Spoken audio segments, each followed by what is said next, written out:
Welcome to the deep dive. Hey there. This is where we take, a whole load of source material, articles, notes, research, and really dig in. Yeah, try to make sense of it all. Exactly. Our mission is to find those key nuggets, the surprising bits, and basically give you the shortcut to knowing what's what. Get you up to speed fast. Today, we're doing a deep dive into what it's actually like living in Bangkok as an expat. Okay, interesting topic. Yeah, and our source material for this is an article, Expat Life in Bangkok Guide. It's provided by moveandstay.com. Ah, move and stay. Yeah, apparently they've been helping business travelers and expats find places across Asia for, like, over 25 years. Work or stay, short-term, long-term. So they should have a pretty good handle on the practicalities then. That experience counts. That's what I thought. It really shapes the perspective, that practical, on-the-ground view we want to unpack. Right, because it's not just about the shiny tourist stuff. We're pulling out the realities this guide mentions, the exciting parts, definitely, but also the stuff that's genuinely daunting. Yeah. Trying to give a real picture of what making Bangkok your actual home might be like. Totally. The source is pretty straight up about it. Talks about the amazing culture and the opportunities, sure, but it flags the big challenges right away. Doesn't pull punches. No. It's a city where you kind of need to show up prepared for, well, a lot. Okay, so let's dig into that. The first thing the guide really hammers home is cultural adaptation. That's like hurdle number one. Right. Thai culture is just different from many Western ways, yeah? Absolutely. And understanding that is crucial. The source points out a few key things. Like what? What are the big differences it mentions? Well, there's the deep importance of respect, especially showing respect for elders. That's huge. And then there's the concept of saving face. Ah, yes, saving face. How does the guide explain that? Basically, it's about avoiding embarrassment or, loss of dignity, both for yourself and for other people. It influences a lot of how people interact. Okay. And there's also just a generally more, let's say, laid-back attitude towards time and schedules compared to maybe Western efficiency. Right, Thai time. Kind of, Right. yeah. And the guide's insight isn't just these things are different. It's that you need patience, you need to be open-minded, and you kind of have to embrace it. You can't fight it. Pretty much. And it gives a specific tip. Go to local festivals. It says that's a really powerful way to actually start understanding the culture, not just watching it. That makes total sense. You got to jump in. Which leads nicely into social integration, making friends. The guide says that's vital, but can be tricky initially, language barriers and all that. Definitely tricky at first. But the source gives some practical ideas. It suggests, okay, start with expat groups. Yeah, the easy way in. Yeah, they're a ready-made community, good starting point. But, and this is important, the guide really stresses not just staying in that expat bubble. Right, branch out. Exactly. Connecting with locals, that's where the deeper experience really is. And how does learning the language fit into making those local connections? Ah, key point. The guide highlights that taking a Thai language class isn't just about learning words. It's a brilliant way to actually meet Thai people. And really importantly, it shows respect for their culture. Yeah, shows you're making an effort. Totally. Yeah. And the source does note that Thai people are generally really friendly and welcoming, which helps when you put yourself out there a bit. That's good to hear. Yeah. The guide also mentions other stuff like joining sports teams or cooking classes, practical ways to meet people, expats, and locals. Yeah, shared activities, which actually brings us right back to that language barrier you mentioned. The guide's very clear on this. Okay. While you can manage with English in the main tourist areas, it's often just not enough for everyday life. Right. Living there day to day isn't like being on holiday. You need more than pointing. Exactly that. The source really emphasizes that learning even basic Thai makes a huge difference. In what ways? Ordering food away from the tourist traps, negotiating prices in markets, just general navigation, getting around. It just smooths everything out so much. Makes sense. And again, there's that respect angle. Making the effort is really appreciated. And how does the guide suggest learning? Are there schools? Yep. It mentions language schools in Bangkok are an option, but it also gives a really practical tip. Oh, yeah. Consistency. It says even just using a language learning app for maybe 15 minutes a day can build up surprisingly fast. Super helpful. 15 minutes. Manageable. Right. And here's a really practical point from the source. Sometimes, actually getting certain jobs might even require you to have some Thai language skills. Ah, okay. So not just nice to have, could be essential for work, too. Could be. Depends on the role, obviously. Okay, let's shift to maybe the biggest practical thing. Money. Cost of living. Bangkok's got this reputation, right? Affordable haven. Yeah, but the guide paints a more nuanced picture, calls it a mixed bag. Mixed bag, okay. How so? Well, the key takeaway from the source is that your cost of living really, really depends on your lifestyle choices. Right, what you choose to spend on. Exactly. Housing is the #1 variable, and location is critical, especially being near the BTS SkyTrain or the MRT subway.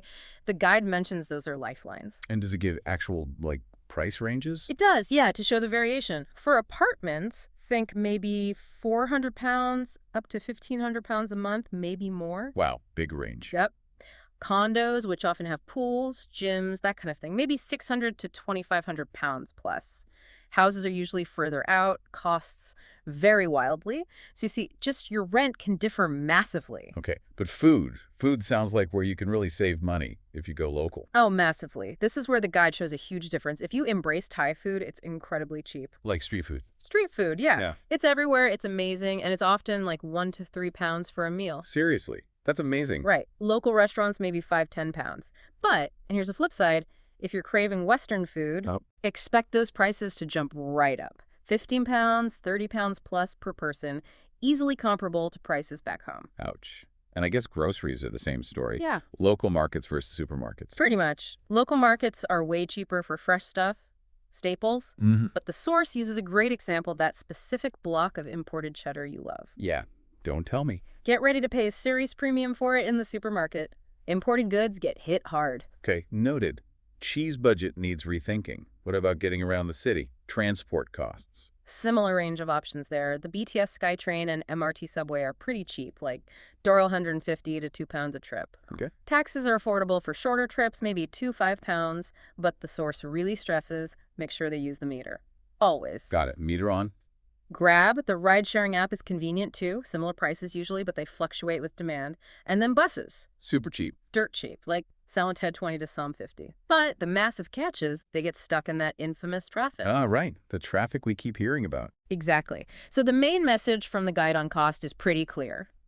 Live like a local, eat the street food, shop at local markets, use public transport where you can. Do that, and Bangkok can be very affordable. But if you try and replicate a Western lifestyle, especially with imported stuff and alcohol, which is heavily taxed, your costs are going to shoot right up. The guide sums it up nicely. The cost of living is what you make it. Makes sense. Okay, let's talk jobs. Employment. The source says the market in Bangkok is vibrant, growing. Yeah, it describes it as diverse. Opportunities in big multinational companies, finance, manufacturing, IT, plus a growing startup scene, especially if you've got tech skills. Okay. The guide even mentions Bangkok ranks pretty well in things like the A.T. Kearney Global Cities Report for business activity and human capital. So yeah, things are happening there. What? There's always a but. Yeah. What's the key advice for job hunters? A really crucial one, according to the source. Secure a job before you move. Don't just turn up and hope. Definitely not recommended.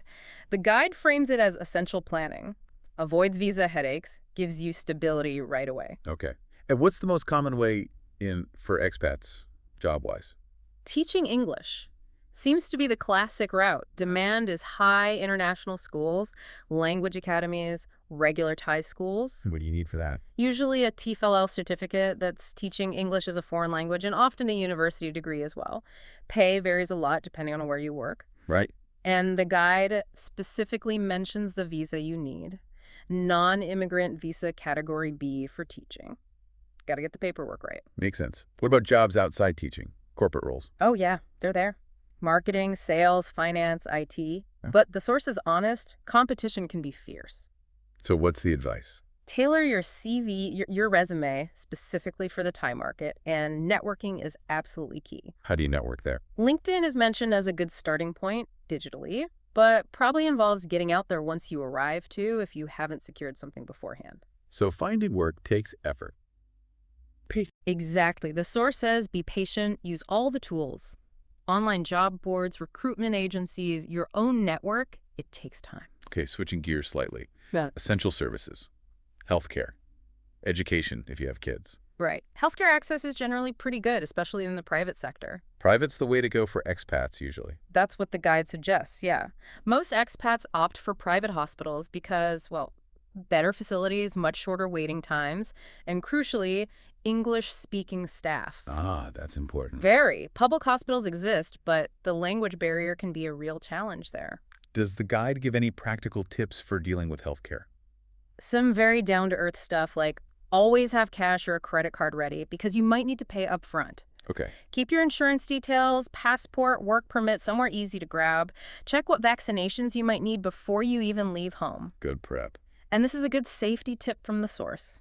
Make a list of nearby private hospitals near your home, your work, your kids' school, and their emergency numbers, just in case. Also, keep any allergy info or major medical conditions handy, maybe written down in Thai if possible. Right. And for families moving with kids, what about schools? Big consideration. The good news, according to the guide, is that Bangkok has loads of international schools. Different types. Yeah, offering different systems, British curriculum, American, the International Baccalaureate, or IB. Quality is generally high. But Competition for places can be intense, so the advice is apply early, don't leave it late. makes sense. And you need to consider curriculum, location, fees, the usual factors. Exactly. The guide also gives a quick mention to higher education for expats. Oh, yeah. Universities. Yeah, places like Assumption University, ABAC, Mahidol University International College, MUIC, Chulalongkorn University, they offer programs in English.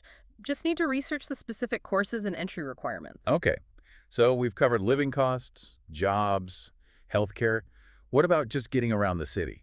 The guide called it an adventure with quirks. Yeah, adventure feels about right. The transport system is definitely varied. And it comes with challenges. Well, you've got the BTS SkyTrain and the MRT subway. They're great, efficient, air-conditioned, good for the city center, but their network is limited, doesn't go everywhere. Okay. What else? Buses are super cheap, as we said, but agonizingly slow because of the traffic. Right.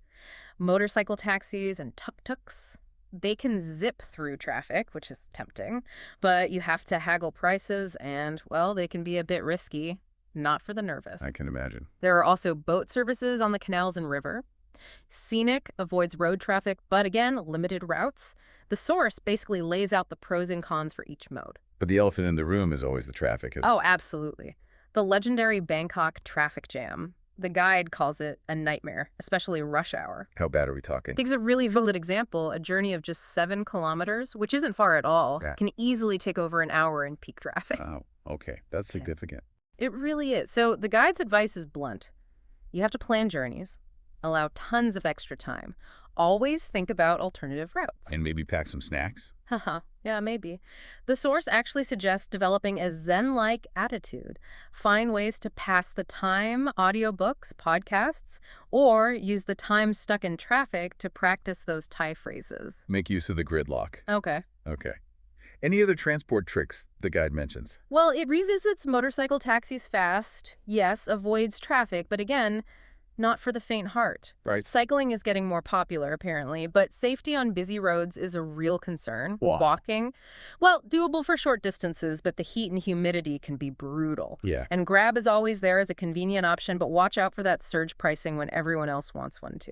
Okay, so navigating daily life is complex. But the guide also talks about really embracing the culture, right?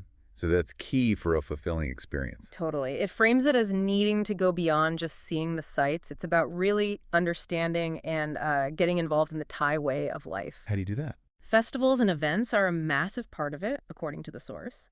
Bangkok loves a celebration. Like which ones? It highlights the big ones.